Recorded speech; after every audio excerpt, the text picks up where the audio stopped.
नमस्कार. खबर 24 तासमध्ये मी दिनेश पाचगरे आपणा सर्वांचं स्वागत करतो.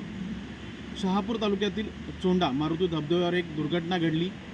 या घटनेमध्ये 3 तरुणांचे प्राण वाचले. स्थानिक नागरिक हे देवदूत ठरले. पाहूया नेमकं बचाव कार्य कसं घडलं. घटना म्हणजे मी माझ्या स्टॉलवरती होतो धबधब्याच्या खाली. स्टॉलवरती होताना इकडनं खालून मंडळी आली. त्यांनी मला सांगितलं की खाली नदीमध्ये 5 माणसं आहेत. 5 माणसं त्याच्यामध्ये 4 वाहून गेलेत, तर एक माणूस वाचलाय.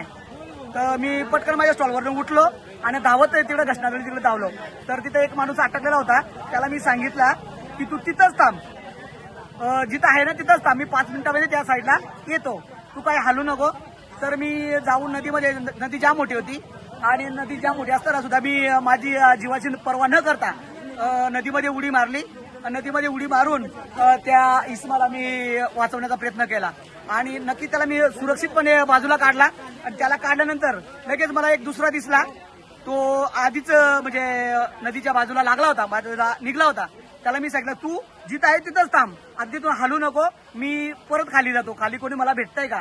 पण मी बराच नदी चेक केली, मला कोणी परत दिसला नाही. नंतर मग 5-10 मिनिटांनी परत मला एक मेसेज आला की अजून एक भेटलाय आणि तो नदीवरती रोडवरती चढलाय म्हणून. अशा प्रकारे ती घटना घडली.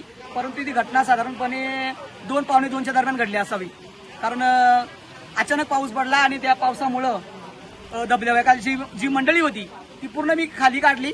नदीला माणसं आहेत असं मला अजिबात माहित नव्हतं. जर मला माहित असतं तर मी त्यांना पण काढण्याचा प्रयत्न केला असता किंवा त्यांना बाहेर येण्याचा सांगू शकला असतो. पण नदीला माणसं आहेत ही माझ्या मनातही नव्हतं आणि मला माहीतच नव्हतं, म्हणून ही घटना घडली. आणि ही घटना पहिल्यांदा आमच्या एरियामध्ये आपल्या ह्या नदीला घडताना पाहायला मिळते.